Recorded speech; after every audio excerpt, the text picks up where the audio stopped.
Are you an established small business owner or aspiring entrepreneur? Would you like professional advice to help your business grow and succeed? Well, look no further.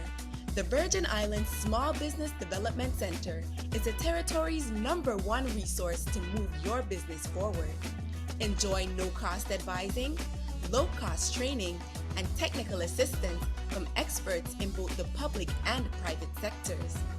The VISBDC is nationally accredited and sustained by the University of the Virgin Islands and the U.S. Small Business Administration. Visit us at our locations on St. Thomas, St. John, or St. Croix, and follow us on social media at VISBDC. For easy access to all our training and networking events, be sure to join our newsletter and download the VISBDC app. The Virgin Islands Small Business Development Center, here to help your business start, grow, and succeed.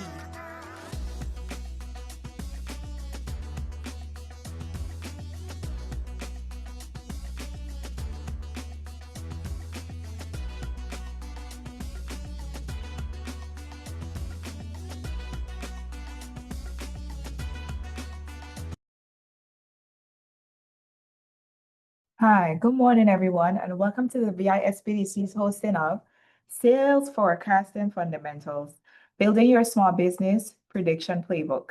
Today's session will introduce small business owners to the essential concepts of sales forecasting. Forecasting is crucial and explores the core data points you need to start. Today's lead presenter is VISBDC advisor, Mr. Darrell Edwards. Mr. Darrell Edwards is the managing member of Straight Path Consulting, LLC, a business established in 2011 in St. Thomas, U.S. Virgin Islands.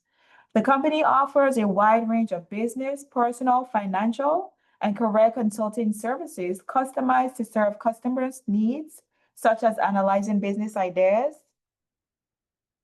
business plan preparation, promotional strategies, developing a personal financial plan, becoming financially secure, getting out of debt, college preparation, etc.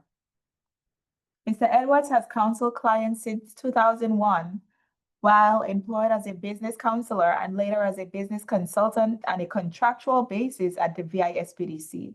He is also a part-time instructor at the University of the Virgin Islands, where he has taught small business management, introduction to business, and the freshman development seminar since 2008. Mr. Edwards has also taught courses for the VISBDC in business plan preparation and managing personal finances.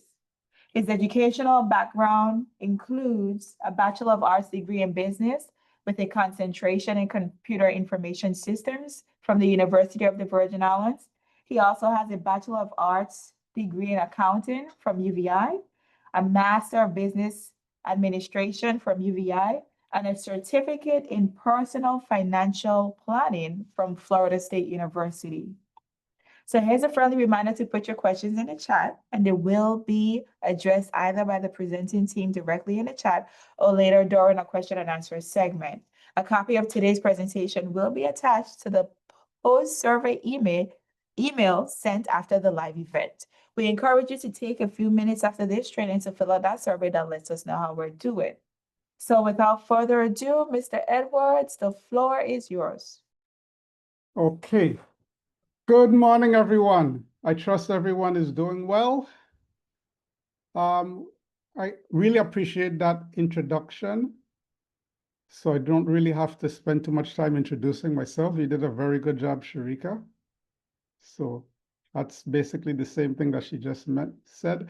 Please make available some type of device that you can calculate, whether your phone, whether your computer, or whether a regular calculator. We don't need it right now, but coming towards the end, we want to make you guys do some work, okay?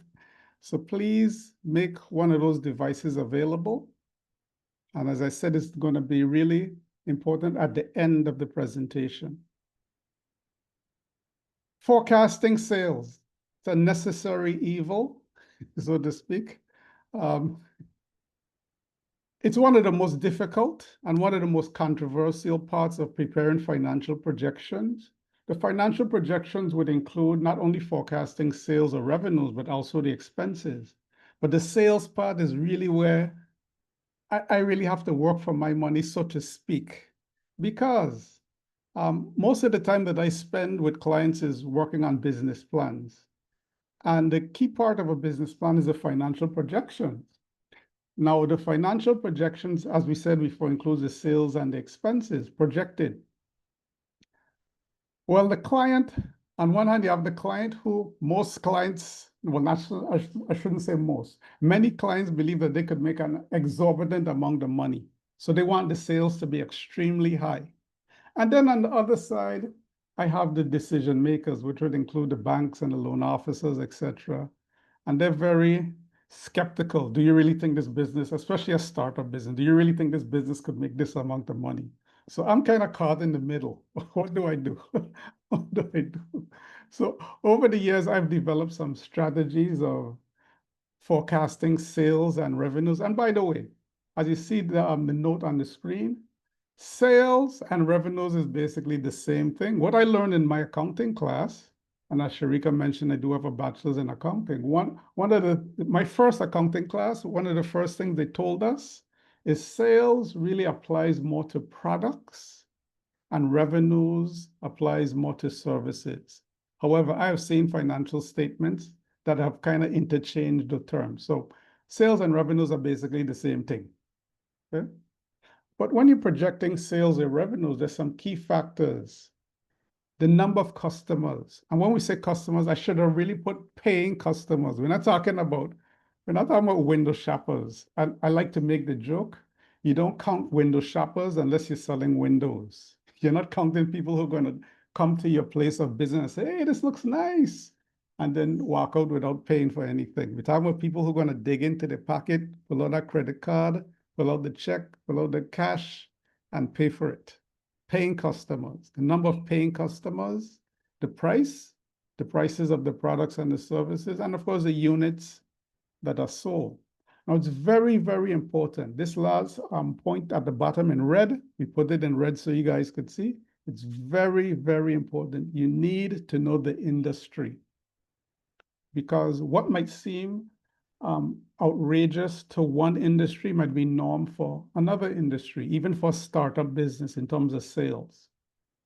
Okay, so it's important that you know the industry, not only know the industry from a national point of view, but from a local point of view, because the industry in California definitely is going to be different from an industry in the US Virgin Islands. So you need to know the industry and your specific market. It's very important that you do that. So let's get into the meat of it. So I'm hoping that all of this talk that I just gave you guys some time to locate a device that could add, subtract, multiply, and divide. So let's get into some specifics. Of course, there's several methods that are used to prepare financial projection. And by the way, these terms, I made up these terms. These are my terms. So in other words, the reason I'm saying this is I don't want you guys going on Google or whatever search engine you use and say, well, I looked up this particular method and I don't see it. It's because I made up the term. I'm sure other people use it and they might have a different name for the specific type of method. So of course, the easiest method is just plug in a number. I don't know how much money my business is going to make in terms of sales or revenue. So I can just plug in a number. I think 10,000 a month sound good, so I can just plug it in. Of course, it's very easy to do, and I've done it several times. You know, when I'm working with a client and I can't really get them to give me any specific background information, sometimes I just plug in a number. But of course, it's very popular. People do it all the time, but it's not recommended. You want to be able to explain how you came up with that number for your sales. It's very important that you have an explanation. See somebody have a word in the chat? Oh.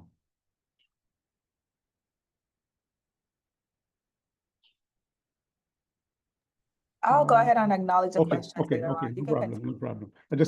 I thought it was something quick and we could diagnose. Okay, and the second method, or I would call this the first, because I don't consider plugging in a number a viable method, even though I use it from time to time. use historical figures. This, of course, it has to apply only to an existing business. This is not going to help a startup.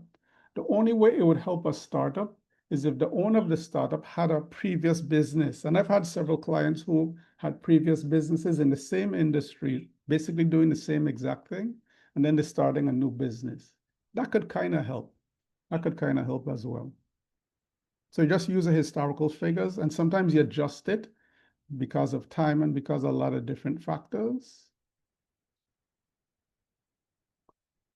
Another method is use a smallest time segment. Generally, for the case of, for our purpose of discussion, the smallest time unit would be a day. I know some people calculate sales by the hours. One famous example is when Home Depot was opening on St. Thomas. They were calculating the sales by the hour, and guess how many sales they made in the first hour? Keep in mind, this is only in 1 hour. Take a guess. Somebody take a stab at it. How many sales do you think they made in 1 hour? The first time in St. Thomas, according to Home Depot. Somebody guess something in the chat. What is the guess, Sharika? 25,000. 25,000. Oh man, you're so low. It's reasonable, but that's very low. 150K. That's very close. If this is the Price is Right, I guess you'll have to guess the number without going over, but you're very close. I don't know if they want to take a second stab at it. 175K. Oh, now you've gone over. No. It's actually $160,000 in 1 hour. But for most businesses, and of course, this is something because the reason why they probably generated that amount is because they just opened. And you know how we are. We like new thing. Something is new, everybody flocks to it. I don't think they generate that amount every hour. I know they would love to continue in that vein, but I don't think they generate that amount. So basically, the smallest time segment would be a day. How much money can you make in a day? Another method is, and we're gonna look at examples of all of these methods. Use a percentage of your target market. Target market is people who you're targeting, so to speak, in terms of your promotions and who most likely would purchase your products or services. And so I have a real life example. This is a real life example for a client. He was in the water delivery business. He was in the business before, but he wanted to reestablish his business because his truck again messed up. And so when he came to me, I asked him, well, how much money, you normally make? And he wasn't really giving me the juice, so to speak. And so what I did is I looked on the census, the 2000 census. The census is every 10 years. So, this was a long time ago. So I looked at the census and I found that the amount of people who have residences that use this source of water as cistern, tanks, and drums, I figured that would be his target market. So I use that as a basis. I took 1%. I usually start with a very small percentage. I took that number, 17,100. I took 1% of that, which is 171. I asked him what is his average load of water. And of course, they have full load and half load and all of this stuff. So I had to kind of massage it a little bit. I also factored in seasonality because I think the water delivery business is seasonal. There's some parts of the year where it's dry, and that would be his year he would make more money. So I kind of did all of that, balance out all of that. And believe it or not, the number we came with, I use 171 as a basis. And the number that we came up with for his annual sales, he told me that was kind of close to what he was making when he was in business. Of course, I was telling him, you should have told me this from before. I wouldn't have to go through all of this. But he said it was pretty close. He said it was pretty close. Right? You use a percentage of capacity. Now, capacity is a limit that's put on your business. Sometimes the limit is put on you by the government.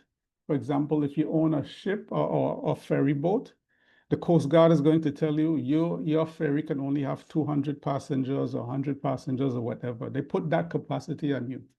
And when you have a capacity, what you normally do, and I got this from the banks actually, the banks usually would discount at least 15% of your capacity, meaning that 100% of your capacity to a bank is 85%. So they immediately chopping off 15%. When I'm using this method, what I do is I start with a number much lower than 85. For me, 85 is 100%.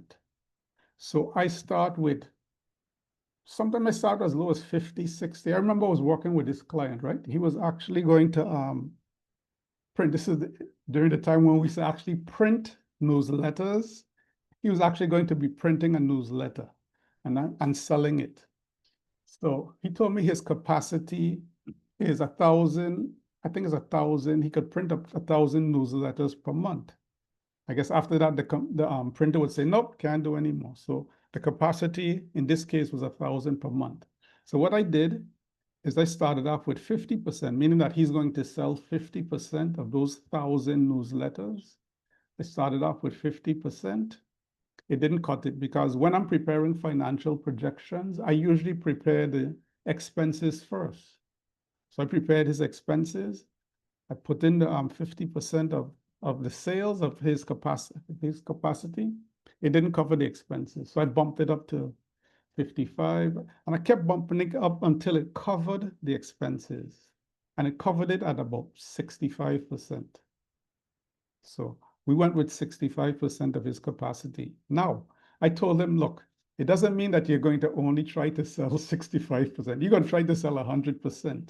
But when you're presenting it, you're going to tell people, look, at 65%, we can cover our expenses. So we're going with 65%.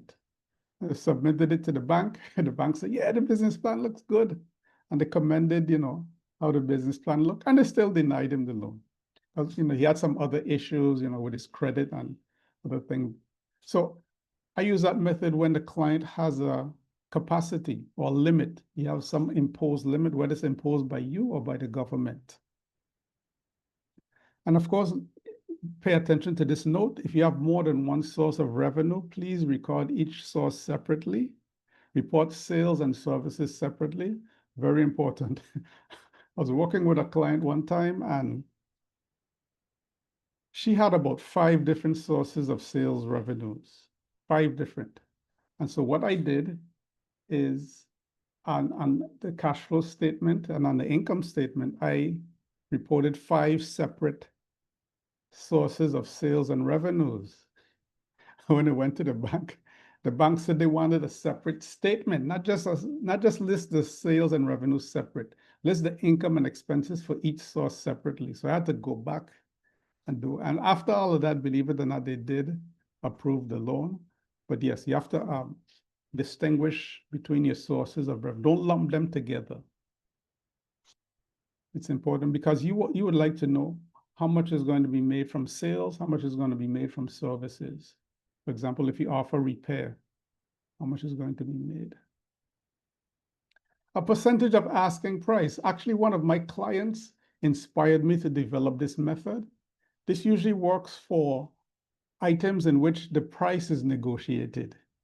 Most of the times, in normal situation, the price is this, and either you buy it or you don't buy it. But in some situation, you can negotiate the price, and that's usually with vehicles and with real estate, those high-end items. If you're going to buy a pack of gum, you don't say, well, I don't think 25 cents is a good, let's try this with 20%. Usually you don't negotiate that. But for higher end items, you usually have some negotiation involved. So what a lot of companies do is they say, okay, this is the amount we really want. We really want to sell this vehicle for, let's say, 75,000. But we'll take up to maybe 80%. But of course, it's going to be part of negotiation. So we're going to say this vehicle is 75. The customer is going to try to beat us down maybe to 70. And then we're going to say, and then we say, okay, 70. And then they're going to try to beat us down, whatever.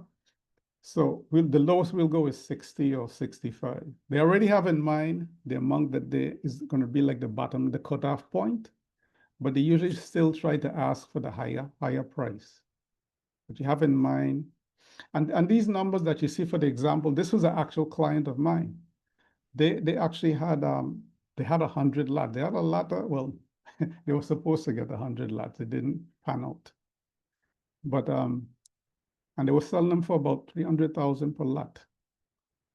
And that's a long story short, it never really panned out, but they were open to negotiation up until maybe 85%. Okay. So let's look at some examples. We have a juice manufacturer. The assumptions are the things that we assume. We're assuming that you can produce 20,000 bottles of juice per month. That might be a capacity. Maybe that is the capacity for the type of equipment that you're using. That might be the capacity. And you could see all of the different assumptions, the wholesale price, the peak months. I just chose the peak months based on when it's hot. I think I picked April because of Carnival or whatever. So for the peak months, we're going to try to sell 85% of what we produce. And during the slower months, we're going to project to sell 70%. So you can see the sales for the different. So for the peak months, our sales would be 17,000 for the month. And for our slower months, it's going to be 14,000 per month. That's basically how we do it.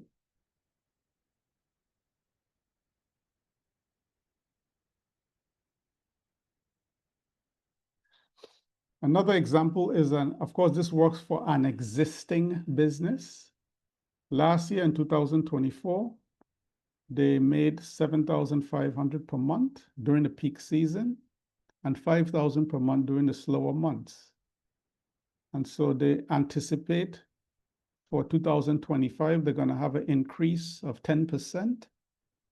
And so what you do is you take the numbers, you take the historical figures, which is from 2024, 7,500, and you multiply times 1.10. That's how you represent 10%. If this was 25%, it would be 1.25. If it was 30%, it would be 1.30. So that's how you represent an increase. 1 point, and then the number of the of your percentage. And you do the same thing for the slower months. This is what you come up with.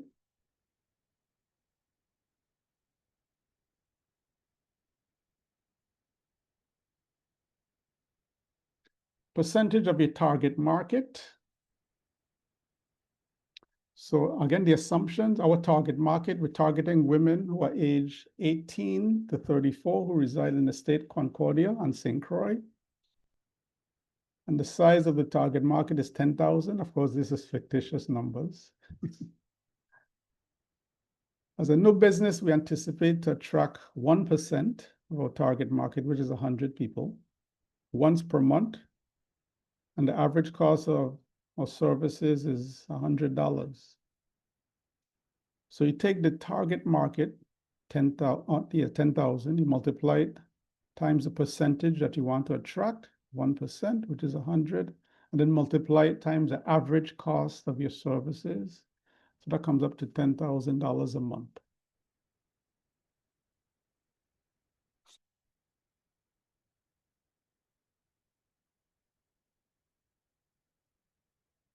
And we had a previous example of this, but we use another example, percentage of your asking price.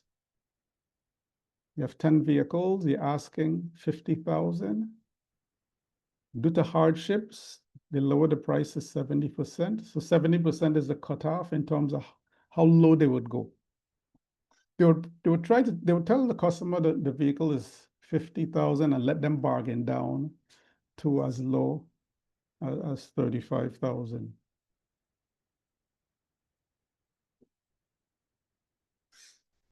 So you see, it's not a bunch of secrets how we prepare sales projections. It's not any big secret. It's just using assumptions and applying the numbers. So let's look at an example of the smallest time unit. And as we said before, the smallest time unit is usually a day. We're not going to be like Home Depot calculating sales per hour. We're going to use a day. It's easier to calculate the sales after one day. So again, you look at the assumptions during the peak season, and you figure the business is going to be open 26 days per month, counting Mondays through Saturdays, 50 paying customers per day. Remember, we're not counting the window shoppers. We're counting the people who pay the money. The average customer will spend $15. Wow, this is some very inexpensive stuff. And you just use your assumptions. 50 customers a day, $15 per customer. So that's $750 per day. Then you just multiply the $750 times the number of days you're going to be open per month.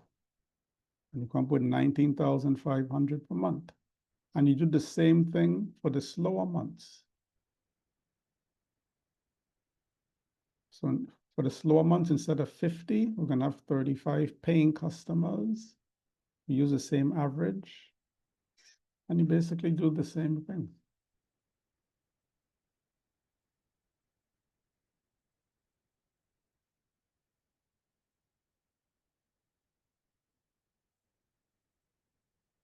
So I'm going to make I do some work now.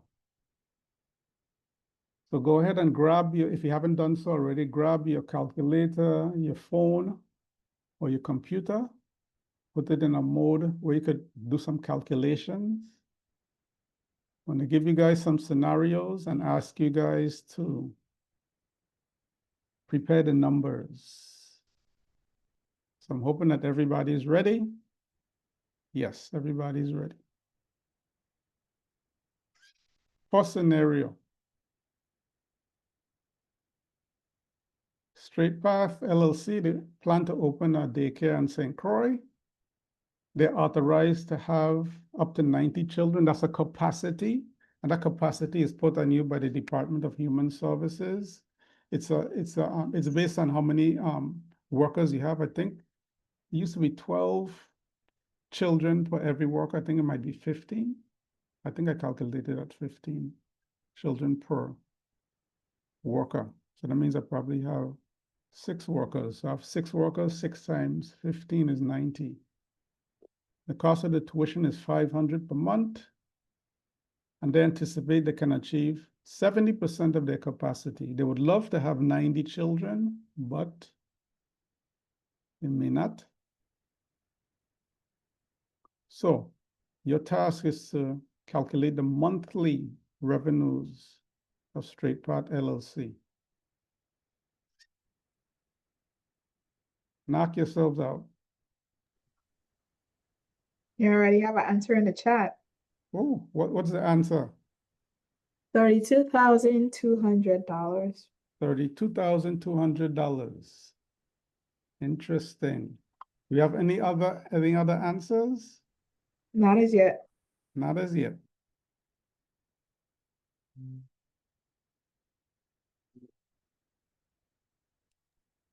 $31,500. We have a different answer. 31,500. So I think we have, how many people do we have here? We have 3. We have 2 in agreement with $31,500. So we have 4 people on the chat, on the call, or 5. We have 5 people, right? I think so. That's correct. Okay, we have 5 people. So we got answers from how many? From 3? It's 2. That was a correction made. So Okay. So we have two answers. What about the rest of you guys?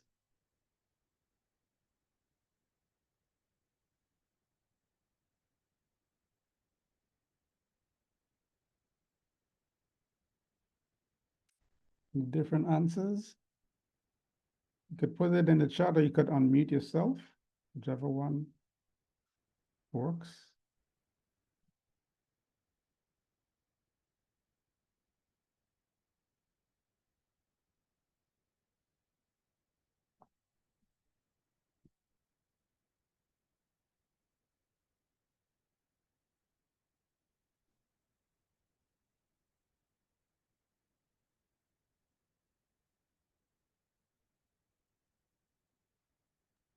Crickets. Crickets. That's not the correct answer. Okay. So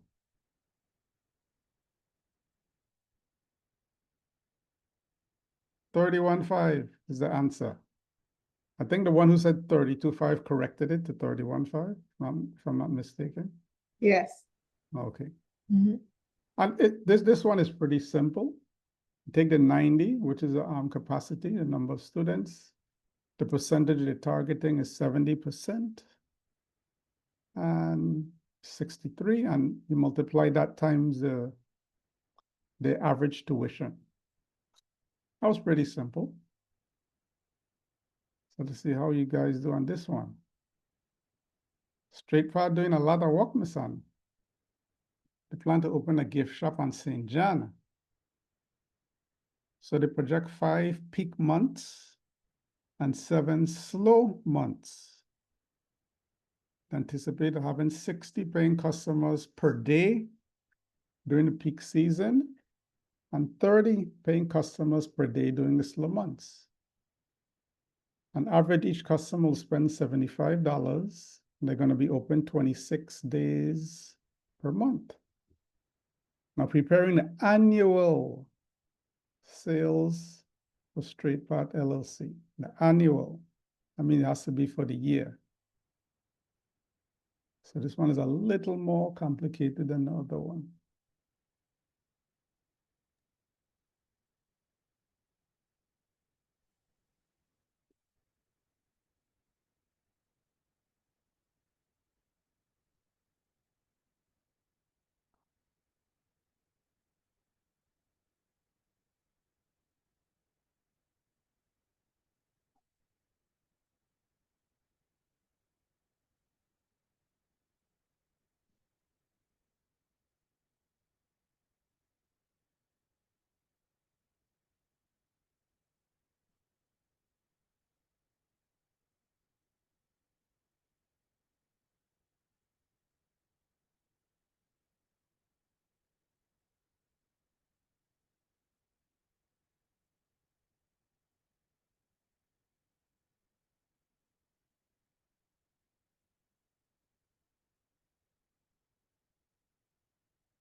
You have an answer in the chat?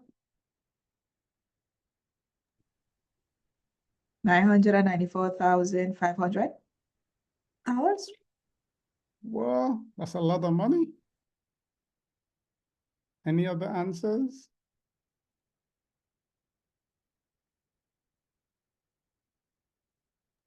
Still waiting, not yet. I know this one is a little more complicated because you have to figure out how much the total for the slow months and then the total for the peak months, and then you have to add them together. 38,250. Okay.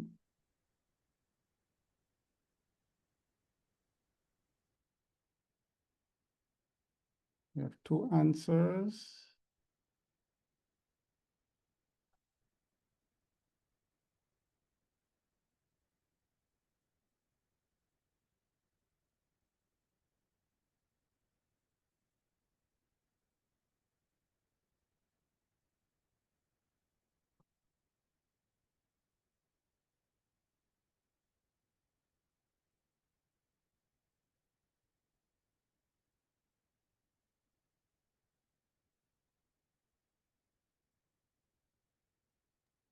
Nothing else. Nothing else? Okay.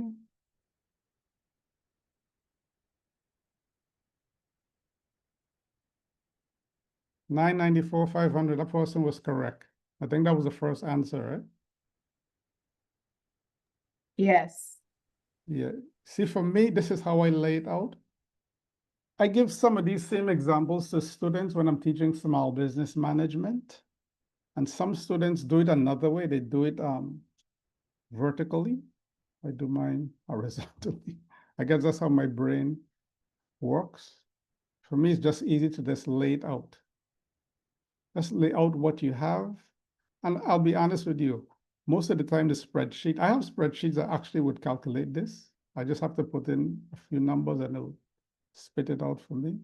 But it's good to know how to do it from scratch.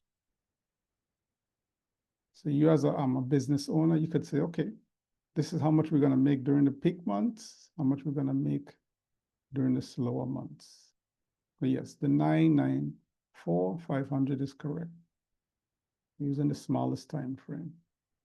That one was a little bit more complicated. This one is a little bit easier. Straight path going into a lot of different businesses, daycare, gift shop. So they plan to open a beauty salon in St. Thomas. The target market is women aged 18 to 34, live on the western end of the island.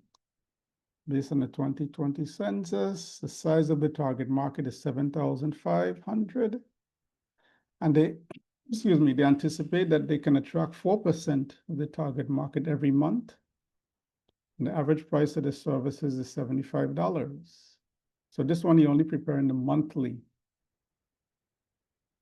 I think we have some answers already. I think so. I think I saw something in the chat. 22,500. How much? How much you said? 22,500. You have two 22,000. persons going with that answer. Two persons going with the answer. It's the same two people who answering all the time, right? No, we Okay. have, yeah. Oh, okay. Let's see if we have some different answers.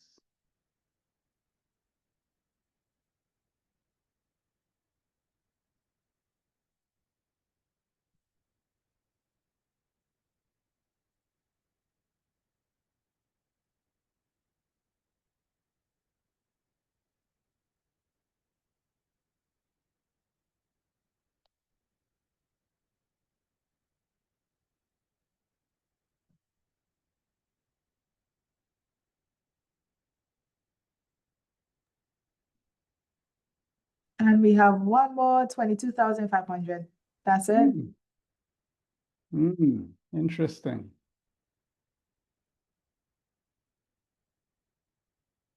The answer is correct. 22,500. Again, you just lay out what you have. Remember all of these assumptions. You don't know if you're going to actually get 75 You don't know if you're gonna get 4% of the targeted, and you don't know what the average price, it could be more, could be less. So projections, that's the thing about projection, you're just projecting.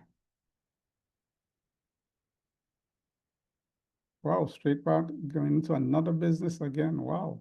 Into a lot of business, we're really expanding. Now this is an existing clothing store in St. Croix. 5 peak months and 7 slow months. The average sales are 15. This is existing numbers. These are historical figures, right? 15 per month during the peak and 7,005 during the slow, but they anticipate that they could increase this by 5%. So now you have to prepare the annual sales for Straight Path LLC. Annual, so you have to do both peak and slow and then add them up.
We have something in here. I believe it's 133,875. Interesting. Any other answers?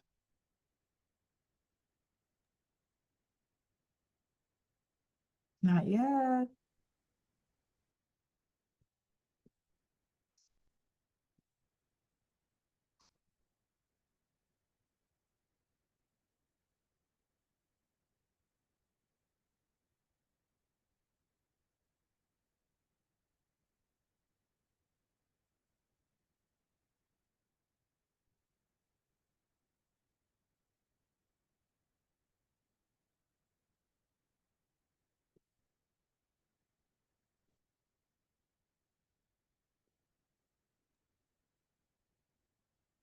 Okay, we have another figure. $287,100. Okay, so we have 2 different figures. Mm-hmm. Interesting. The question should be on your screen. Everyone should be able to see the PowerPoint.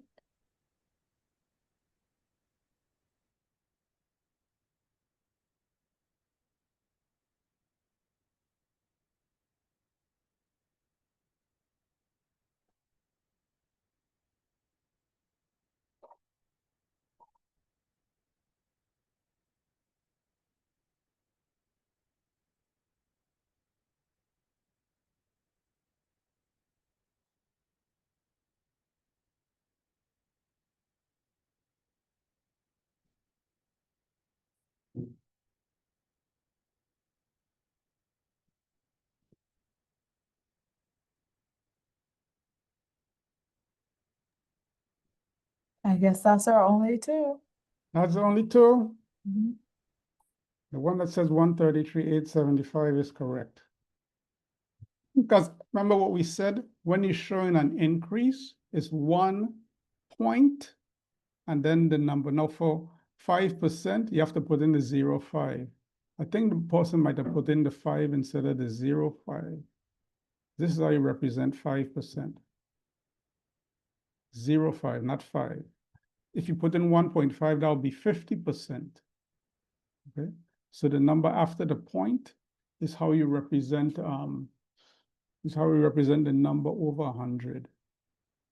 So if it's 3%, it would be 0.3. If it's 10, it would be 1.0. After number after the point. That's how you remember how to project an increase.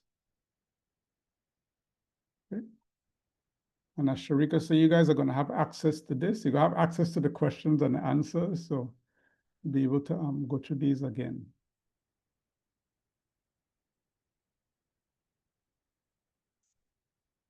Another business for Straight Path LLC.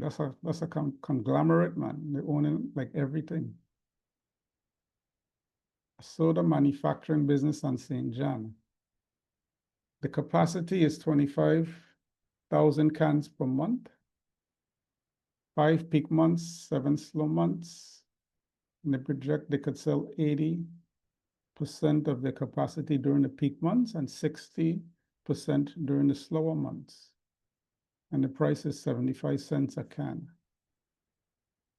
Again, you're preparing annual, so you have to do sort of the same thing. Slow months, peak months.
I see an answer in the chat, or I see somebody posted something in the chat. $153,750. Interesting.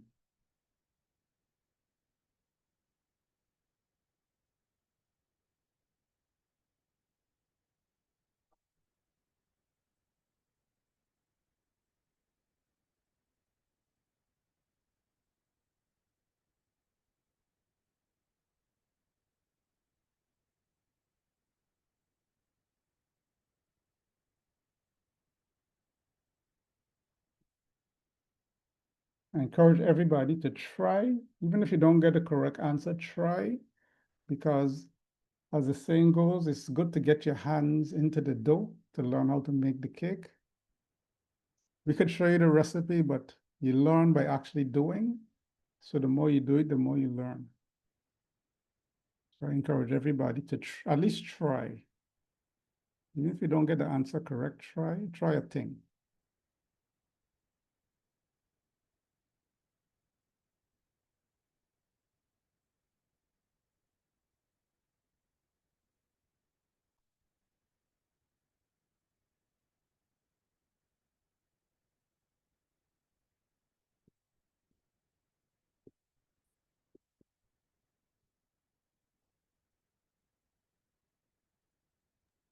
$247,500.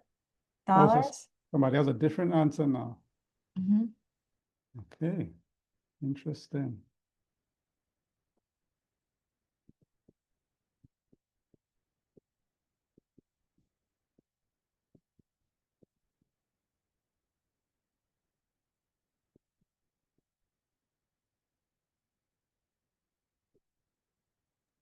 Okay, she made a correction. 378,750. Okay.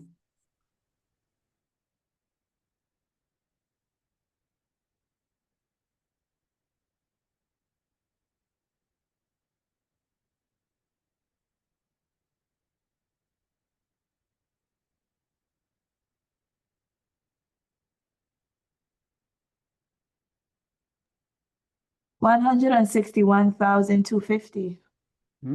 Have a different number. Okay.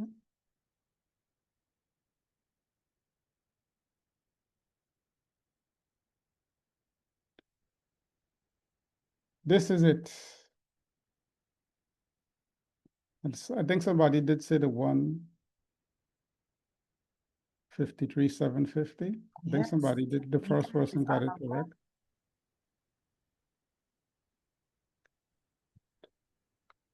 So whatever, however you're doing it, like I said, for me, it has to go across. Some people, they do it linearly, but just across just works for me. If I'm setting up a spreadsheet, I do it going across. It works better for me. However it works for you, just put in the information you have. And the math that you do is very simple. The math is usually simple. I think we have one more, last one. A car dealership on St. Croix. This one should be relatively straightforward. So you have a car dealership on St. Croix. Straight Path have a lot of businesses in all three islands. They plan to purchase 20 high-end vehicles and sell them for $60,000 each.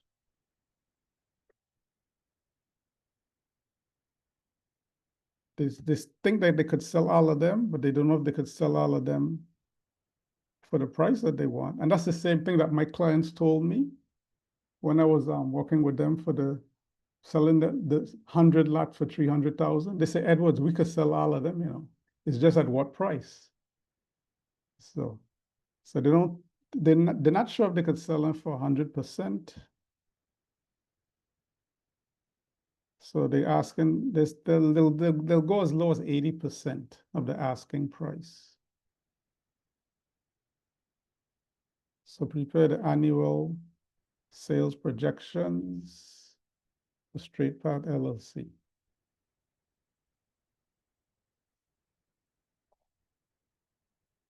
See, we have an answer in the chat already.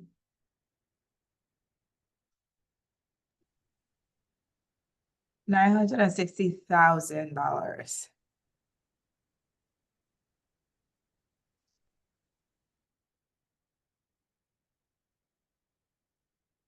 Anybody else?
Anyone answer?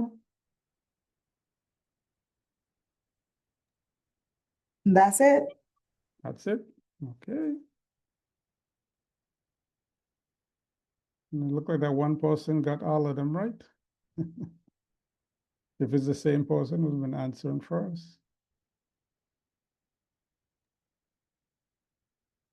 That's basically how you do it. And you just multiply going across. And you got it.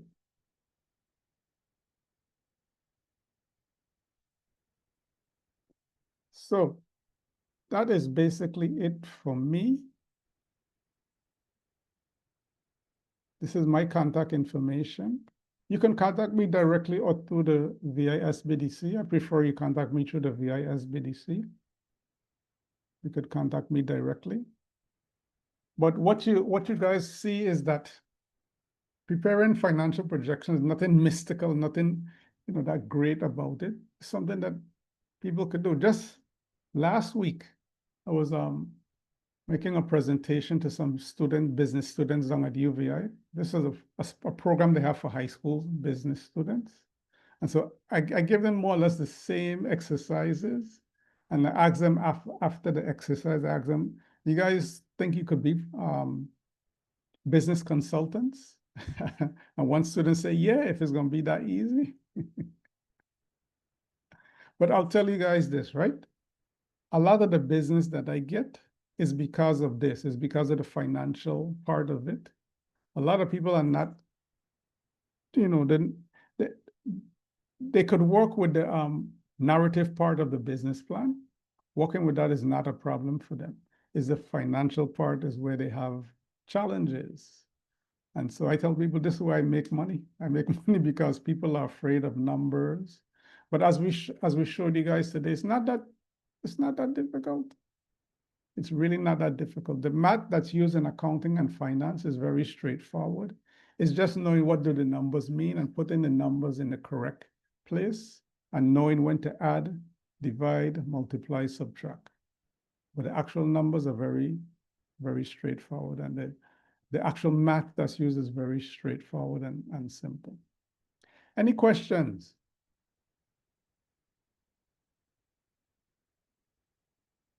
This is your time to ask all those questions about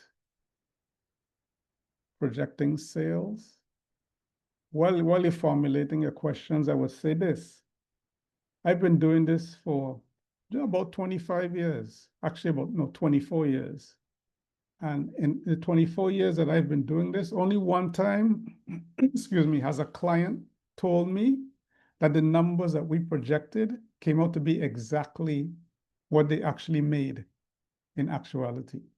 Maybe it happened more than once, but only one client has told me so. So projecting sales is not an exact science because you don't know what's going to happen in the future. There's so many things that can affect your sales positively and negatively as well. So you never know. You never know what can affect your sales.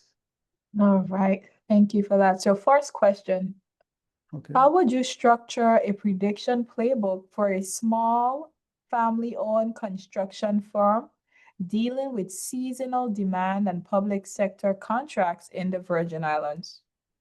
Very good question. So seasonal, so you have some of your customers, if I understand the question correctly, some of the customers are government as well. Did I understand it Public correctly? sector contracts. Public sector. Okay, so they do have some public sector contracts. Well, I don't know how long they've been in business.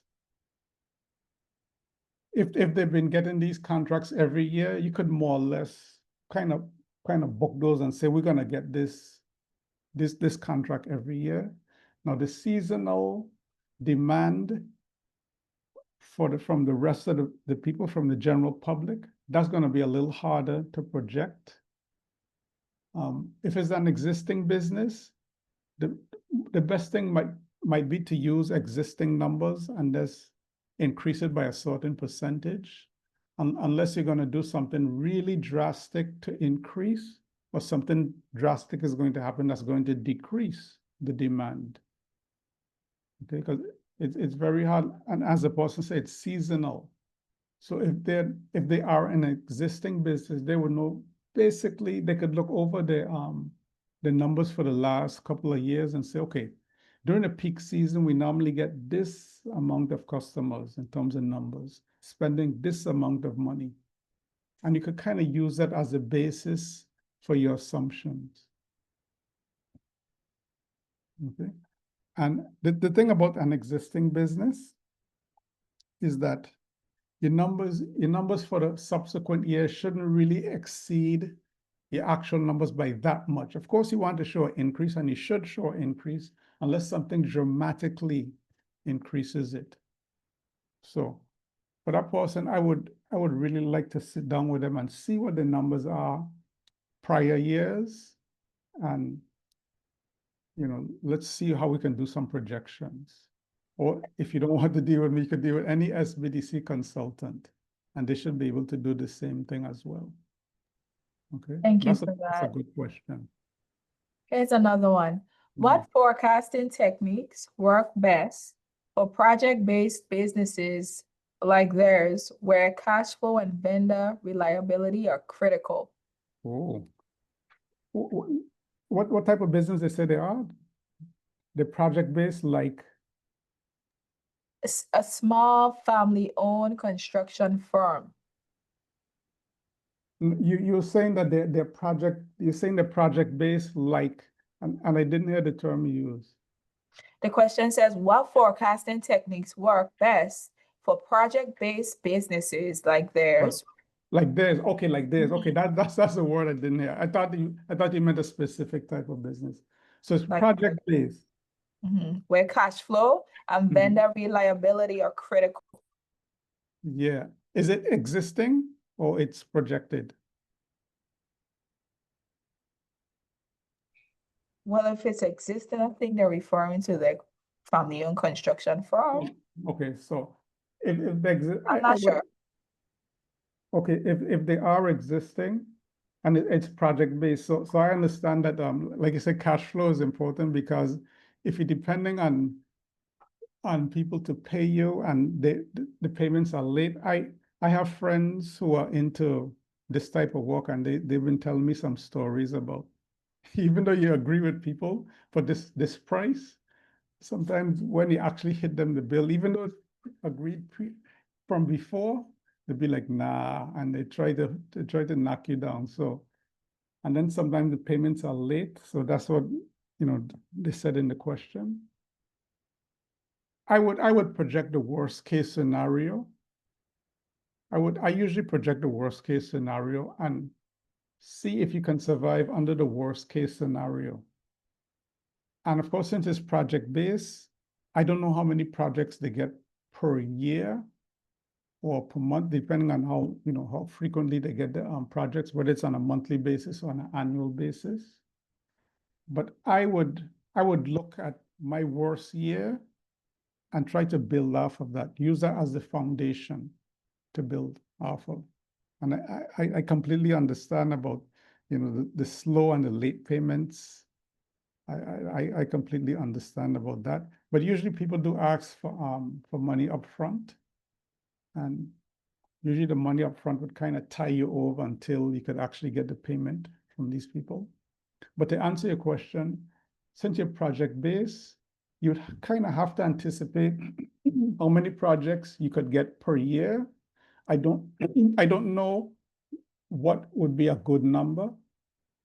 I really don't know what would be a good number. It depends on what you're selling, what type of services you're providing.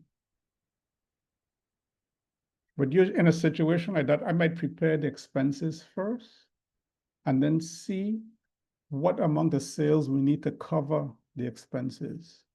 And then see if we could, how many projects would it take for us to cover our expenses? And then you have to anticipate the cost of each project. And the cost of each project obviously is going to be different. So that's a little bit more complicated. Again, situations like this, I would really like to sit with them on a one-on-one and try to work it out. Because I would need a lot more information. Okay, thank you for that. And it is an existing business. Existing business. So Okay. here's another question. What frameworks or model do you recommend that align with construction project management principles, especially those used in academic settings? In academic construction management principles.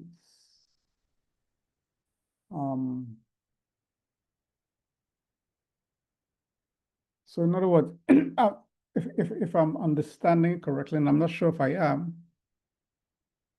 they want to teach or they teach construction management because it's an academic setting. So I'm assuming that they teach construction management. And are they trying to develop, what would they want to know a framework for that? I'm not sure if I'm really understanding the gist of the question in terms of what they really want. Right, and I think they're in a noisy area, so I guess we can go to another one. Yeah. How can small businesses use ratio analysis or financial modeling to build their prediction playbook? Financial modeling. Well, though you could use financial modeling, a lot of those types of businesses have a lot of data that they can model. If your business is in the USVI, it's not to say that we don't have data, but we're not very good at providing reliable data, reliable and timely data. So that's really one of our issues in the US Virgin Islands.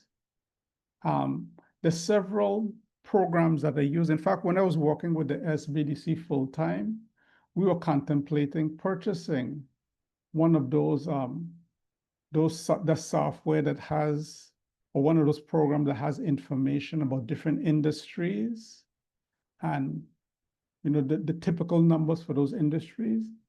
And believe it or not, some of our local banks use those programs. The problem is, and the reason why we ultimately decided not to purchase it, is because it doesn't factor in the US Virgin Islands.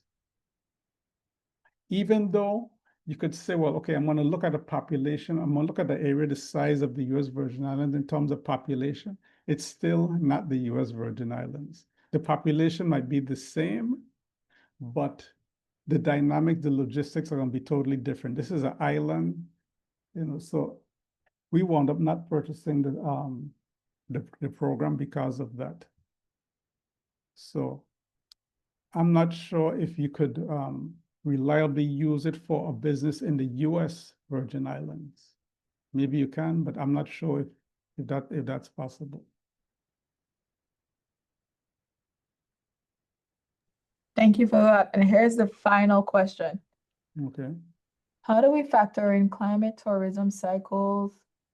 How do we factor in climate tourism cycles and infrastructure shifts when forecasting growth and risk in the Virgin Islands? Okay. Usually, if you see in a lot of my examples, I use peak months and slow months.